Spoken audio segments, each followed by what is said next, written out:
Hey, this is C&D channel. I'm Chris. This is Dave, and this is MMA for you. We're going to be doing our predictions for UFC Fight Night 35, Rockhold versus Philippou, which happens on January 15th on Fox Sports 1 and UFC Fight Pass. What do you think of this card, my man? This card's pretty okay. I mean, a lot of people it's a lot of fighters. You might not heard of for a couple fight, but they look pretty solid. Yes, solid. But compared to Anderson break his leg, I mean, this is let's not talk about that right now. I don't know if I can do the show now. No, it's okay. It's okay. It's okay. Wait. He will be recovered. He just need a new leg. 2015, bro. Oh my god. Anyway, let's go back to that. Come on, snap out, please. Jesus. Okay, I guess I do the show by myself. See ya. It's fine. But anyway, his old. He need to retire. Oh, I hate it. Why am I saying that? Anyway, so the main card. All right.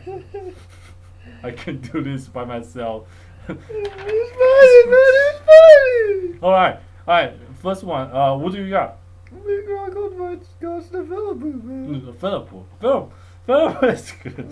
Stop back up this. Come on. Alright.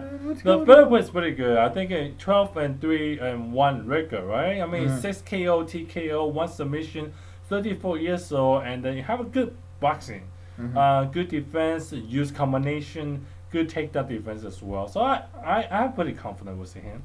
Nice. Okay, they're both middleweights. Yeah. Like Anderson was. Well, look. What do you think about Look? Oh my god, I'm sorry. 10-2 record, 2 wins by KO or TKO, 6 wins by sub.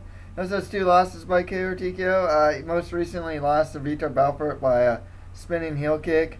Only 29 years old. He's 6'3". He's tall and lanky. Training out of AKA. Not bad. Good kickboxer with good kicks. Former Strikeforce middleweight champion. Yes. Strong takedown defense. He's good at getting back to his feet when he's taken down. It should be a really interesting fight. Rockhold like Anderson. What's up, range? Well, my perspective is those two are pretty similar. Jesus, this is tough. Very similar, and I mean, you can go either way. I mean, again, they all losing. They don't lose too much. I mean, one has both have a good kickboxing. Obviously, Luke have a better, strike, strong takedown defense. But Philippou have the same thing. So I don't know. I like Philippou because of combination. Okay, I'm gonna try and get back into it. Get back to it, man. Get back to it. Okay, The audience needs you, man. With Philippou, man, when he's more of an inside boxer. He's not a range boxer. But once he's inside, he's good at staying in the pocket, and he can even block well in the pocket. You see the Ricky Fukuda fights against like Court McGee too. He's more inside. Luke Rockhold, he watched a lot of fights, more outside, a lot of kicks, a lot more distance. I'm going with Rockhold because I think he can get the kicking game and more distance game going. I'll go with Rockhold to win this one. I mean, obviously the distance is great because you kick the distance. I mean, he can probably break Philippou's leg. But anyway, but I think if Philippou go inside, quick strike combination, who knows, right? It's just pretty similar. Okay, next fight. 2 middleweight prospects. Oh man, Anderson fought a middleweight, man. Anderson, why you do this to me? How am I gonna do this show? Come on. Brad Tavares, 2 prospects. Brad Tavares fights Lorenz Larkin. Yes. What do you got? Larkin, he represents Middle Riverside. 14-1 record with 1 no contest. Quite honestly, I thought he beat Francis Cormon. I think he should be 14-0. Whatever. 8 wins by KO or TKO, 6 wins by decision. 27 years old, training out of Millennium MMA. Other guys that train out there would be like Syed Awad. He has strong Muay Thai. He's really unorthodox. I mean, this guy even goes for jumping kicks, spinning strikes. and whatnot. His takedown defense steadily improving. His cardio though needs some work. Who do you got, man? Well, exactly. I mean, the only reason I don't pick on your guy because of cardio, but I really, respect the fighting style, very unorthodox. I mean, it's different. It's creative, and when it's being creative, you really don't know. Like Anderson. Oh my God. Anyway, when it's creative, you really don't you don't see it, so it's hard to participate and hard to defend on it. So, but I like a brand. I like a. Go, just go. I like a Just go, please. My guy is 11-1 record, 4 KO, TKO, and 2 submission. 26 years old, just 1 year younger. 4-5 winning streak.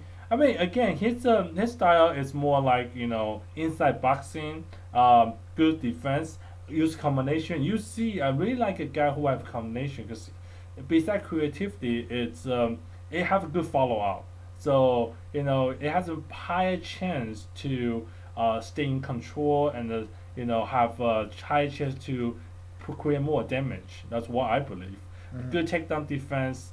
I don't know. I mean, I We'll think probably see the fight stay standing. yeah, and that's what I think. If the fight stays standing, strong, obviously you got multi-base and content, fighting with, inside boxing. We're gonna see how it goes. That possibility, my guy gonna get serious multi-damage, but you don't know, Cool.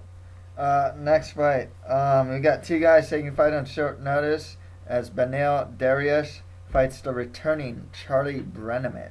Charlie Brenneman, 19-5 records. Okay, 5 KO, TKO, 5 submission, 3 loss by KO, TKO. 32 years old, 4-5 winning streak. Try AMA, grinder.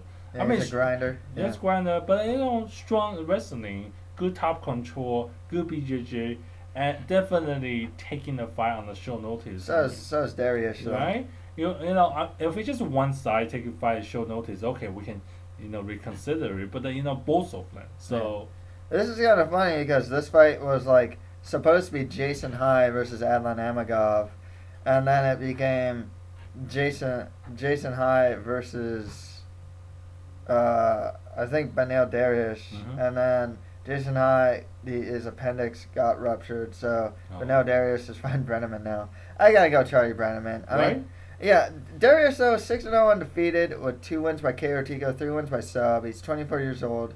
Training out of the One Fight team. His Brazilian Jiu-Jitsu is actually pretty solid. But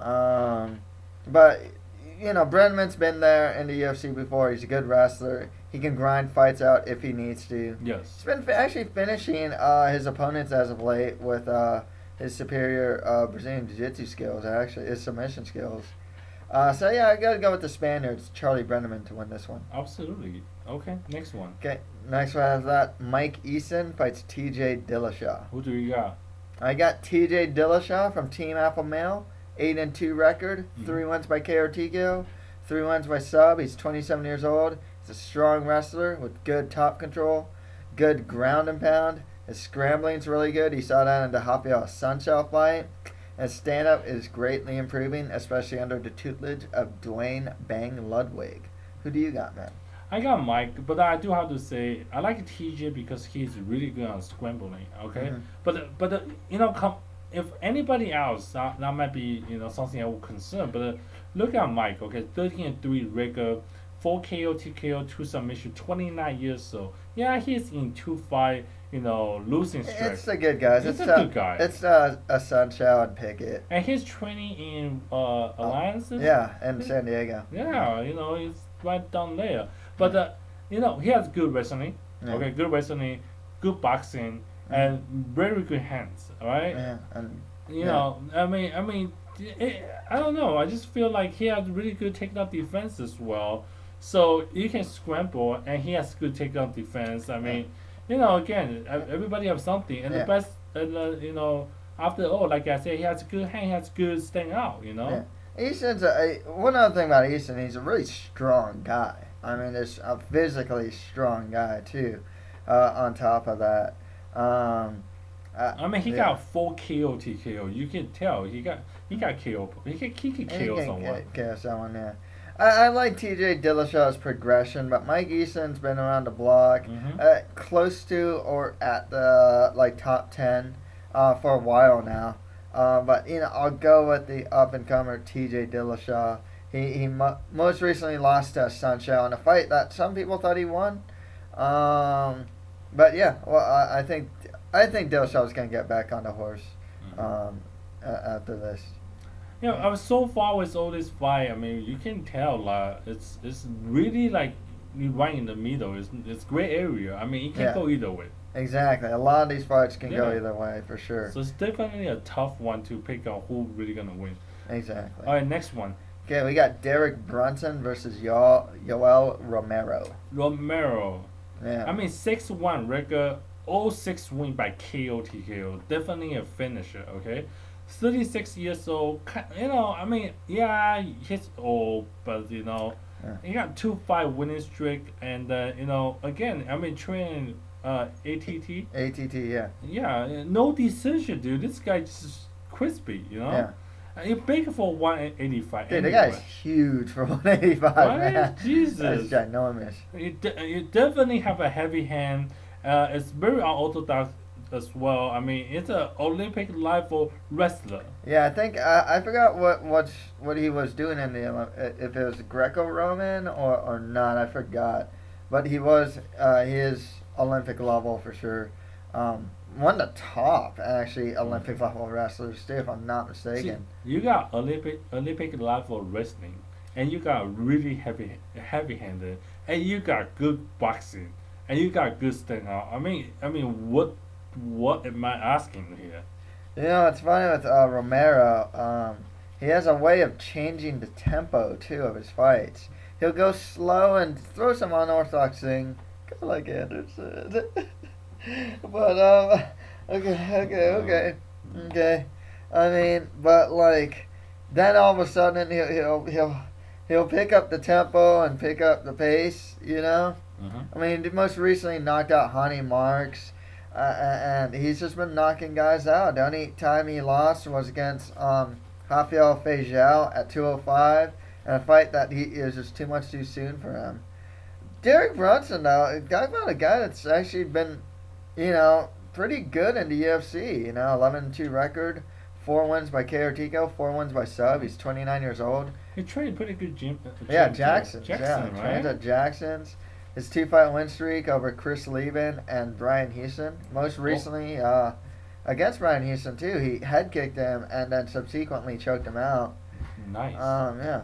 And against Lieben, he just kind of lay him great too. So it was a nice way to show. Combination, right? He got both skill, strong wrestling as well. But if he fight any other one, maybe we stick it down. Olympic level wrestling. Yeah. What are you gonna do, man? The thing is, even despite the age difference, Romero, on paper, I feel has a way better boxing and the better wrestling. I gotta go with Yoel Romero to win this one myself. Absolutely. Next one, Okay. Cole Miller. Yeah, Cole Miller fights Sam Sicilia. You got Cole Miller, right? That's your boy. 20-8 record, 3 wins by KO or TKO, 14 wins by sub. He also has 2 losses by KO or TKO. 29 years old, training out of ATT. Absolutely. His Brazilian Jiu-Jitsu is really good. He has good back control as well. His stand-up is actually pretty solid. His defense, though, could use some work in stand-up. He does tend to get hit clean a good amount of times. I mean, I'm a fan for Cole Miller too. I mean, I like his BJJ style. I like his submission. I mean, this guy is pretty straightforward, creative too. But I pick Sam. Mm-hmm. This is the reason. Okay, let me give you his record first. 12-3 record, 7 KO TKO for submission. This guy have a super heavy-handed. Okay, It got 1 punch KO power and a strong chin. So if we can take this on just not on the ground, we stand out. I mean, I can see Sam knock out Cole Miller. It's definitely possible, and Sam also trains out of Sick Jitsu. Other guys that train out of there would be and girls that train out there would be Ultimate Fighter winner Juliana Pena. Oh yeah. And a really good Brazilian Jiu-Jitsu practitioner, Michael Chiesa, who's good actually at taking the back. So that could actually really help Sam Sicilia if he is training, especially with Chiesa, who has a pretty similar style in the sense of like taking the back, same like tall lankiness as Carl Miller. So it could definitely help. I'll go with Cole. I think he'll be able to eventually get the fight to the ground, though. But we'll see. Yeah, if a Sang can get the fight staying out and then use it heavy-handed, I mean, this can turn different ways. So again, another we don't know what's gonna happen. Yep. Okay, on to the prelims, which will also be playing on Fox Sports 1. Mm-hmm. We have Ramsey Nijem versus Justin Edwards. What do we got? I'll go with Nijem. He's been a bit unimpressive as of late. I mean, he's on a 2-fight losing streak right now. I think he most recently got choked out by, was it like No, not Proctor. Really tall guy. This really tall guy. And before that, he got knocked out cold by Miles Jury. Wait, then why are you picking? He got a 7-4 record, 2 wins by KO TKO, 2 wins by sub. He also has 2 losses by KO TKO and 2 losses by sub. 25 years old. The number 2 is worth him a lot. He's on a 2-fight losing streak. Turns out a bit elevated along with guys like Court McGee, Steven Seiler. Oh, good people too. Yeah, he's a good wrestler. His Brazilian Jiu-Jitsu is pretty good. His stand-up, it's a bit reckless and sloppy. That's the problem. Yeah, I was gonna say he has a weak defense. Yeah, he does. One of the problems is he really loops his punches and whatnot, and like he gets countered pretty easily. I think he'll be able to take the fight to the ground, but your guy's actually pretty good at jiu-jitsu himself. So who do you got? I got Justin. I mean, 8-3 records, 1 KO TKO, 6 submission. I mean, I wish I have a guy who is better on staying out because obviously that would be the key to win this fight. But again, let's just say if we're on the ground, right? I mean, the guy's not bad. He got pretty good BJJ and then he has a strong guillotine. Trey Lucen win though. I mean. It's not as bad as a 2-fight losing streak. Yeah, so exactly. This is not the worst thing in the world. It's just gonna be a ground game and see who has a better, style. I mean, the last guy to beat Justin Edwards, anyways, was Brandon Thatch, and Brandon Thatch is one of the fastest rising prospects in welterweight. Exactly. Actually, the other thing about this fight too is I know Justin Edwards fought at welterweight and Nijem fights at 155. I'm guessing this fight's I didn't check, but I think it's at 155 now. So I gotta wonder. Someone's either going up in weight or down in weight. I think Edwards is going down in weight. I don't know how that's gonna affect him. Oh, that might be a extra, variable. I don't know. It could mean he's bigger and harder to take down, or else it can affect his cardio. I mean, it can mean a lot. A ground game, if you don't have a good cardio, that can be some factor too. Yeah. Edwards trains at Team George Gurgel. Even though in the cage, George Gurgel isn't the best jiu-jitsu. He hasn't shown to use his jiu-jitsu a lot. A lot of guys who train under him have shown to have pretty good jiu-jitsu. It's just because he stand out. It's really odd. You look at he is good in what he's good at. I don't know why he's always go for stand out. Okay. Yeah, that's a weird thing about Gurgel. I mean, there's a lot of guys that trained under him that have shown exceptionally good Brazilian jiu-jitsu. Justin Edwards' jiu-jitsu is not that bad. 6 wins by sub out of his 8 wins. Where does he learn this from? George Gurgel. and then what does George Gurgel always do? Freaking fists. Why? But anyway, that's not the topic we're talking about today. Next. Elias Silverio fights Isaac Vallie-Flagg. Now, another thing, before we really get into this, just like the last fight, Silverio last fought at welterweight in his last fight, and Valley-Flagg usually fights at 155. Okay. I'm thinking Silverio's probably going to cut down to 155, so that could be a factor for him. Whereas Isaac Valley-Flagg's always fought at 155. But who do you got, man? I got Isaac before you say that, but now I feel like, hey, I got a good pick. Because look, 14-3-1 record, okay? 5 KO, TKO, 3 submission. Yeah, he lost 3 times by, sub as my well. guy's not a sub guy anyway. See, it doesn't even matter. Yeah, 35 years old, but a five fight winning streak, fight, okay? Mm-hmm. And then not just that, he trained Jackson, right? Yep, sure does. Well, good camp. What I like him about is he push forward. Uh-huh. That's really good. You always want a fighter who can push forward, Yeah. right? And then next thing you know, he really pressured the opponent, good chin, and then stand out's okay, but a good wrestling. Yeah. One thing about Valley-Flagg that's interesting is he makes up for his deficiencies, and it's something very, very Jackson. Jackson usually teaches how a guy can maximize his skills or lack of skills or hide his skills. Valley-Flagg's a really good example of that because he's not a better puncher than Eve Edwards, but he can put pressure Eve Edwards, get in his face, take a couple to give one back. Yeah. Same against when Isaac Vallie-Flagg fought Jay-Z Cavalcante. Just high press. You really maximize what Vallie-Flagg has. He's this big burly dude, pretty good wrestler. Stand-up's not great. He's not a specialist or anything. He's just a big burly dude that's really tough. And Jackson managed to maximize that with Vallie-Flagg, even at his age. 5-fight win streak. That's pretty good. And that's Strikeforce and the UFC and over decent guys. Well, this really tells us that when we train, sometimes you're not that great yet, but then you gotta really push forward, utilize what you got. When you do on the BJJ on the ground, keep pressure. When you do striking, keep pressure. I'm going with Elias Silverio though. Whoa. He last fought João Zeferino and pretty one that. I know he's undefeated. Yeah, okay? 9-0 undefeated record. But what else? You gotta give me more. 3 wins by KO or TKO, 6 wins by decision. He's 27 years old. Okay, young. So. Yeah.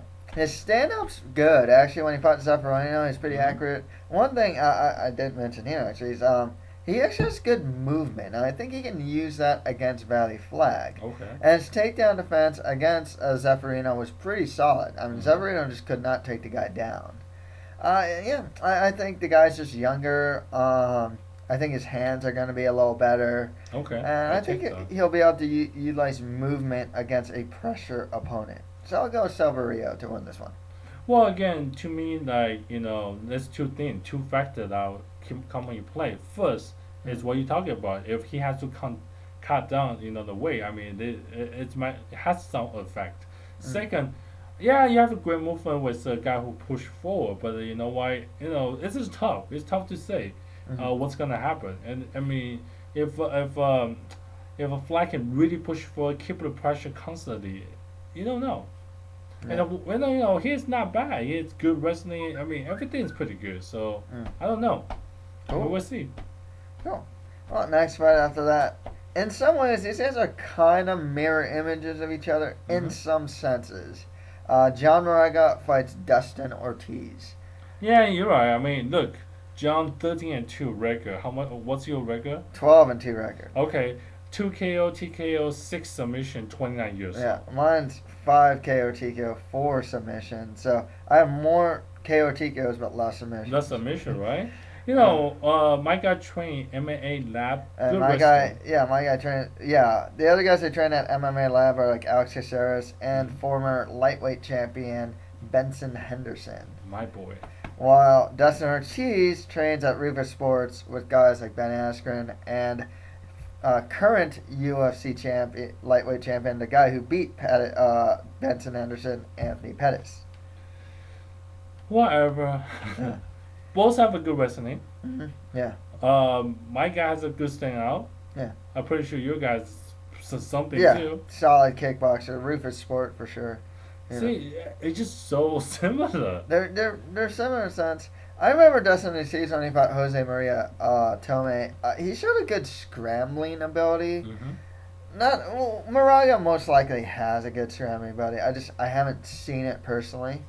One thing about Moraga that's really interesting though is when he first came to UFC, people thought he'd lose, but he showed to have some pretty heavy hands as well. So that could be a factor as well.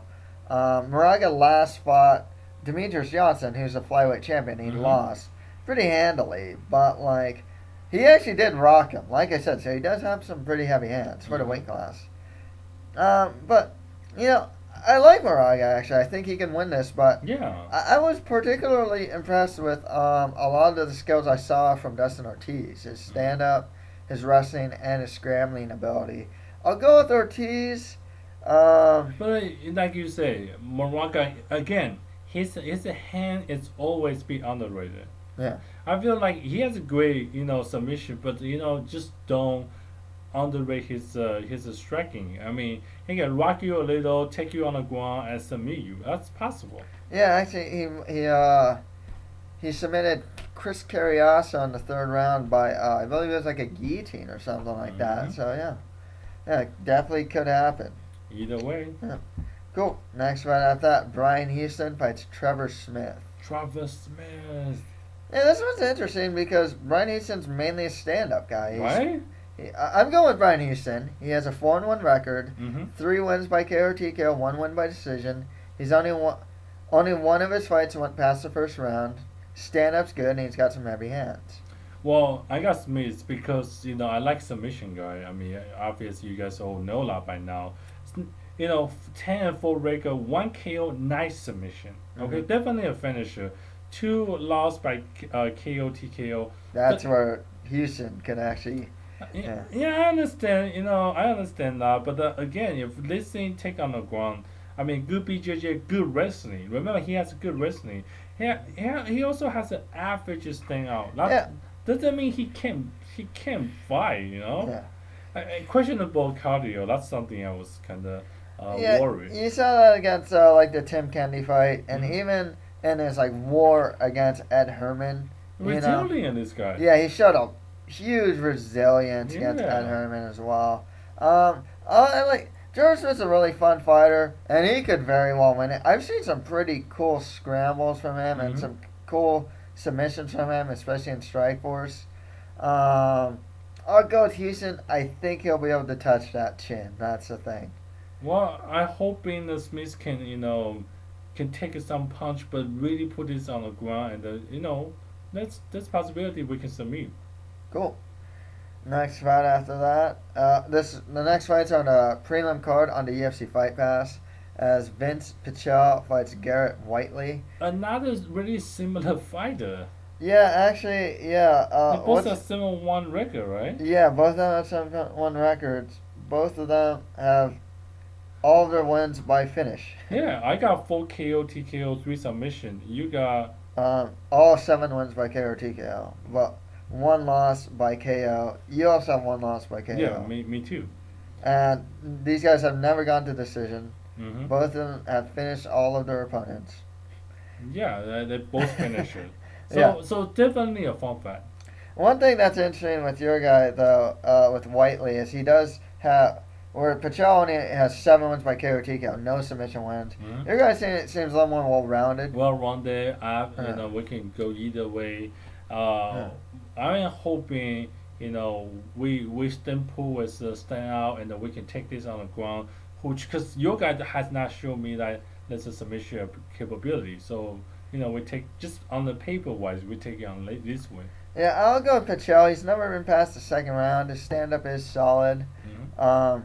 I think he most recently lost to Rustam Habibov by getting suplexed on his head. Oh, but it's the guy's insane. I mean, he's this crazy Dagestani guy, insane guy. I mean, the guy's really good. It's a respectable loss. Yeah. You know what I mean? If we want to KO someone, suplex. Yeah. Okay, and finally, I got Pichel, you got Whiteley. Mm-hmm. Okay, and finally, Alptekin, I'll just call him Alp Ozkilic fights Luis Smolka. Ruiz 6-0 undefeated. 2 TKO, 4 submission, definitely a finisher. First fight in the UFC, which I don't know what's gonna happen, but based on his record, it looks good. Yeah, I go with Alp. He last fought Darren Uyenoyama. Didn't look that great. Didn't look terrible, but didn't look great. He does a lot of wrestling and top control on him, especially. He's a 9-1 record, 2 wins by KO or TKO, 1 win by sub, 27 years old on a 4-fight win streak. Like I said, he has some pretty good accolades, like a Turkish national champion wrestler or something like that. Yeah. Good. Top control is good. Stand-up's actually, like, I'd say it's average. I mean, I've seen glimpses of, like, really good stand-up. He did knock out Ben Wellos, and I've seen some good kicks from him. Mm-hmm. But sometimes, you know, it gets to Yama didn't look particularly great or anything like that. But yeah, I'll go with Ozkilic to win this one. Do you want to recap, man? Of course. Okay, so with Luke Rockhold versus Costa Philippou, I got Rockhold. Philippou. Okay, Brad Tavares fights Lorenz Larkin, I got Larkin. I got right. Okay, Charlie Brenneman fights Benio Dariush. Charlie. Yeah, I got Terry Brenneman. TJ Dillashaw versus Mike Easton. Easton. TJ Dillashaw for me. Yoel Romero fights Derek Brunson. Definitely Romero. Yep, Yoel Romero. And Cole Miller fights Sam Sicilia. Sam. Okay, I got Cole Miller. On the prelims on Fox Sports 1, Justin Edwards fights Ramsey Nijem. Justin Edwards. Okay, I got Ramsey Nijem. Elias Silverio fights Isaac Vallie-Flagg. Flag. Yeah, I got Elias Silverio. John Moraga fights Dustin Ortiz. Moraga. Okay, I got Dustin Ortiz. Brian Houston fights Trevor Smith. Trevor Smith. Okay, I got Brian Houston. Vince Pichel fights Garrett Whiteley. Garrett Whiteley. Okay, I got Vince Pichel. And Ozkilic fights Luis Smolka. Smolka. Okay, I got Ozkilic. So that's it for our predictions for UFC Fight Night 35, Rockhold versus Philippou. If you have any comments, just leave them below. Got any final words, my man? Let us come back. It's okay. It's okay. He will be back. We can pull those two bones together somehow. There's a rod there, man. There's a rod. Did you see the slow motion? The leg is slap. You know. Okay. Anyway, well, this is MF for you. This is for you. This is for you, Anderson. For you, Anderson. For you, Spider. Later, man. Oh my God.